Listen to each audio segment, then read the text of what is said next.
Good evening, Tony Gattino, founder of the USA Memory Championship and the president of Gattino Consulting Group, doing my Live with Tony on Wednesday evening as the days and the weeks of the new year just keep moving along as fast as they can. Somebody seems to be flipping my calendar a little bit quick, but here I am. It is Wednesday and time for my Wednesday Live with Tony. And as I was reading a report today that came out of the Massachusetts General Hospital that continues to talk about the mental health aspects of the social isolation and the lockdowns and the fact that so many of us have been so focused on the COVID pandemic and what we've tried to do in terms of creating a bubble around us, we are not realizing or not fully taking advantage of understanding the impacts that that has, not just to our physical health, but most importantly to our mental health. And you're seeing it more and more in the data that's being released on teenagers, school kids, even adults, as I saw someone this morning on the news that they were interviewing who really didn't care anymore about COVID. She's been locked in for 2 years and she just ripped the door off the cage and is like, out, and I'm going to go out and enjoy my life. And you just pray that she doesn't wind up with COVID or people that are ripping the doors off their cages are coming out with COVID. But this brings me back to something that I have talked about for years. And I've said to my friends at the LA Fitness Center, often sitting and talking with them or having a little social interaction when I was going to the LA Fitness Centers. We work and think about our physical health all the time. So we do exercising, whether it be exercising, we lump into that running, aerobic. We see people on treadmills, ellipticals, running around tracks. We see people walking on the streets after dinner, at lunch, at breakfast. We see people being very cued in to the physical activities that would entail exercising. We see the men and women lifting weights. They're at the barbells. They're sitting on benches doing presses. They're lifting weights of some sort. They're doing pull downs on the different machines, etc. But they're very focused on their physical well-being.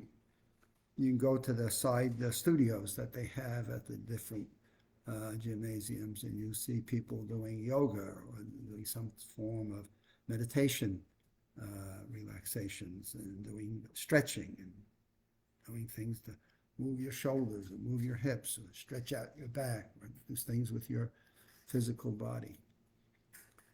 And so exercise has become an important thing, along with the things that we talk about, the foods we eat, our nutrition, and how do we handle stress and different things that create stresses in our lives.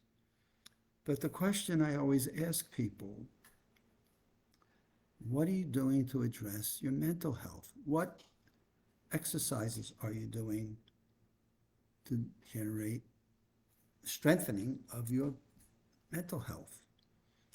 How are you handling the different levels of stress in your life, which we know more and more now, negative stress to us creates an inflammation within the body systems because of the firing of cortisol. And the longer we stay in that position, the worse that the toxins build within our body's immune systems. So I'm reading more and more about this isolation and what it covers, and then the stress that we create in our minds that just send us off into a rigid, defensive, sometimes not thinking right approach to what we need to do. And so in this article that was in the November issue of JAMA, which is a journal for medicine, it's back out talking about the mental health impacts and the impact not just to our brain, but also the impact to our heart. And as I've talked to several cardiologists recently, they're seeing again impacts to people's cardio results and how the different markers for health for the heart are having impacts during COVID. So we now have this combination of social isolation, people not being mentally challenged in a positive way in learning, going to school, colleges. We see them doing this social, Zoom learning, which we're finding out more and more is not as effective as one would like, and how many students have just rejected it and have just dealt with it in a ticky mark way, and what the longer term impacts are going to be. And you're seeing more and more people kind of identifying themselves as post-traumatic stress and carrying the emotional impacts of these COVID lockdowns with them, not just during the moment of lockdown. So we had this freedom. If you just watched any of the college football games, if you're watching the professional football games, or current college and NBA basketball games, the arenas and the stadiums are packed. People just wanted to get out. And now we have this latest virus that is just spreading. I heard today 1 million people yesterday. God knows, we're in a panic right now. We're in a total state of crazy. And what do we do about it? And what I suggest that people do about it, first of all, recognize the mental symptoms that you have and start to become focused on what all of this is having to do with your mental impact. And when I say mental impact, what stress is it causing? What kind of isolation is it creating in your life? What is it doing to any learning that you're trying to accomplish that's impacting your studies, if you're in school, or some of the mistakes you may possibly make in your work and your job assignments? And start to at least identify where that is and recognize that you have the ability to take control over this and build yourself up at the same time. So by just the initial steps of recognizing where you're being socially isolated and what might you be able to do to build some interactions on a social level, because we know that's a fundamental modality within our brains. It's hardwired. In studies that have been done about that, they show that where people feel that they're isolated, it actually accelerates their brain destruction and what their will is to continue to learn and grow and have a longer life. Recognize what your stress levels are and what's causing that stress. So I've reached the point now where I don't want to listen to the news about this, and I read my science journals, which is what I try to stay up to date with, but I don't know that there's any news station that I want to listen to. And then when I even try to put on my local Orlando news, they can't help but tell you about how bad COVID is and ER rooms, and you just say, my goodness, if I need to go to an ER or I need to go to a doctor's office, the lines are around the buildings with doctors testing, and there's a shortage of test kits, and God, you go on, and you just say, my goodness, God, help us all. And so recognize your stress levels and say, okay, so what can I do to maintain my own inner circle of safety, social interactions with people that I care about? Maybe I go visit and stay outside. Like I went up to see Michael, and he went out once, and wound up coming back home with COVID. He's gotten what he's done. He's much better today. As I talk with him today, his coughing is a lot less. He's much more sprite, and he's back and engaged and active in the work that he's doing. So he's getting through the different elements of that. Let me just shut that off.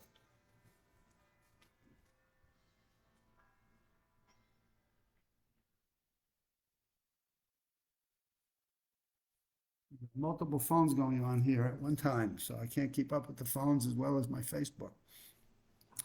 But in any case, we're doing better. He's doing much better. But my point is I bring him some things today, and I put them at his door on a thing that he got outside to store it on, and I walk back away and talk to him across the lawn. I got to see him, and we did a Zoom later on and got some work done. But at least he had some interaction because he's isolating himself right now, and so he had some social interaction. Tell him, hey, take a walk around the block when there's nobody out during the workday, and or sit on your back stoop and get a little bit of sunshine. What do we do with our stress levels? Can we start to find some of the things that we can do and some of the things we need to look forward to and address our learning, or what can we learn? I tell people, go into the Maximum Memory Mastery online course. That's a new learning for you. It'll build your memory. It'll build your self-esteem. It'll give you something to focus on in a very positive way. I can't wait till our 6 factors of brain health are going to be released, which I think we're about a week away from. I think that's going to be an awesome course for people, and they can look at that and just know things that they can do in different elements of brain health and heart health that can make a difference. So I just, I feel, oh God, what do I feel? I feel like, my goodness, I've done so much work in this arena, and I have so many suggestions for people that I do get the opportunity to talk to. And invariably, they tell me after they finish talking to me, they always feel a whole lot better. But then I make a point of following up with them a couple of weeks later and say, okay, I shared with you things that you could do, things to be aware of, become more mindful and be focused on. I gave you a couple of suggestions on some action items. Tell me in your own way, what take the end result of, okay, what did you exercise? What did you do? How did you go about, people, well, I lifted some water bottles. Okay, great, terrific. I laid on the floor and I did some presses with a couple of the kids. Okay, wonderful. So get the kids on top of your arms and just do some presses. I mean, some of the things people are doing are fantastic. The one that they most struggle with is the social interactions. People want to go out and be with people. And they want to go to sporting events. They want to go watch the kids play on the field. They want to watch soccer matches in the local parks. And with oh God, what is that? I'm going to lose that track. With the nets, and they throw the balls with the nets. Anyway, in any case, those are some of the things that I see people wanting to go out and do, and get out on fields and run, and at least have exercising. That is my Live with Tony for this evening. My goodness, I go from being excited and saying, God, we've got the answers to this. We've got them within our hands. We've got them up in here. We've got them up in here. Let's just be smart about this and continue to do the things that we know are important to us. And what are the proper eating habits? What can we do in terms of exercising? When do we recognize we're in a stress moment, and what's causing that stress, so we can kind of move away from the immediate antecedent of that popping us and then setting us backwards? And at what time of the day do we kind of give ourselves the space to go be ourselves and try to just bring ourselves down a level? So those are just a few of the tips. I could go on, and I break these up. Go back and look at some of my Live with Tonys. You can look at them on Facebook. You can look at them on YouTube. And you can always go back and look at the USA Memory Championship that we did in October. That's now on YouTube as well. So stay well, and we'll see you again here on Friday.